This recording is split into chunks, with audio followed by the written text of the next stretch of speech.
আসসালামু আলাইকুম।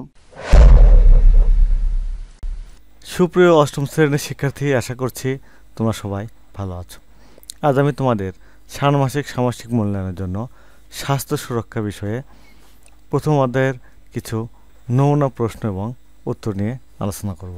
দেখো, তোমাদের স্বাস্থ্য সুরক্ষা বিষয়ে প্রথম থেকে ৭০ পৃষ্ঠা পর্যন্ত অর্থাৎ চতুর্থ অধ্যায় পর্যন্ত মূল্যায়ন করা হবে।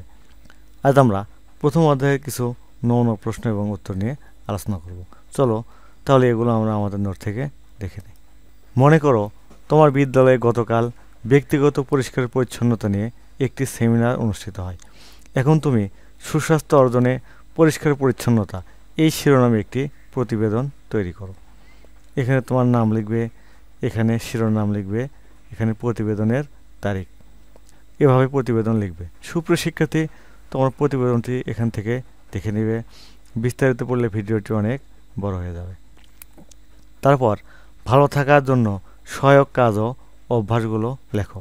সুপ্রিয় শিক্ষার্থী, এগুলো বিভিন্নভাবে আসতে পারে। তোমাদের এগুলো জানা থাকলে যেভাবে আসুক তোমরা উত্তর করতে পারবে। অভ্যাসগুলো এখান থেকে দেখে নেবে। তারপর সুস্থতার আন্তঃসম্পর্ক বিশ্লেষণ করো, এটিও এখান থেকে দেখে নেবে। মানসিক স্বাস্থ্য রক্ষায় 5টি করণীয় কাজের তালিকা তৈরি করো, এই করণীয় কাজও এখান থেকে দেখে নেবে। সামাজিক সুস্থতায় করণীয় কাজ, সেগুলো এখান থেকে দেখে নেবে। ব্যায়াম করার গুরুত্ব সম্পর্কে লেখো, ব্যায়াম করার গুরুত্ব এখান থেকে দেখে নেবে। স্বাস্থ্যকর অভ্যাসসমূহ এখান থেকে দেখে নেবে।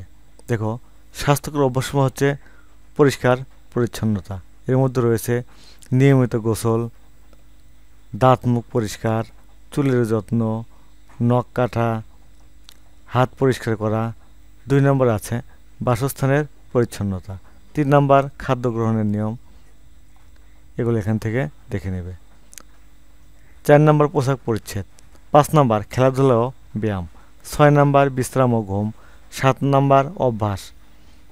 তারপর রয়েছে সুঅভ্যাস গঠনের জন্য যে সকল নিয়ম অনুসরণ করা যেতে পারে, সেগুলো হচ্ছে এগুলো, তোমরা এখান থেকে দেখে নেবে। তারপর শারীরিক স্বাস্থ্য রক্ষায় করণীয় কাজ, শারীরিক স্বাস্থ্য রক্ষায় করণীয় কাজগুলো কি, সেগুলো এখান থেকে দেখে নেবে। তারপর মানসিক স্বাস্থ্য রক্ষায় করণীয় কাজ, মানসিক স্বাস্থ্য রক্ষায় করণীয় কাজগুলো কি, সেগুলো এখান থেকে দেখে নেবে। তারপর দেখো সামাজিক সুস্থতায় করণীয় কাজ, সামাজিক সুস্থতায় করণীয় কাজগুলো কি, সেগুলো এখান থেকে দেখে নেবে।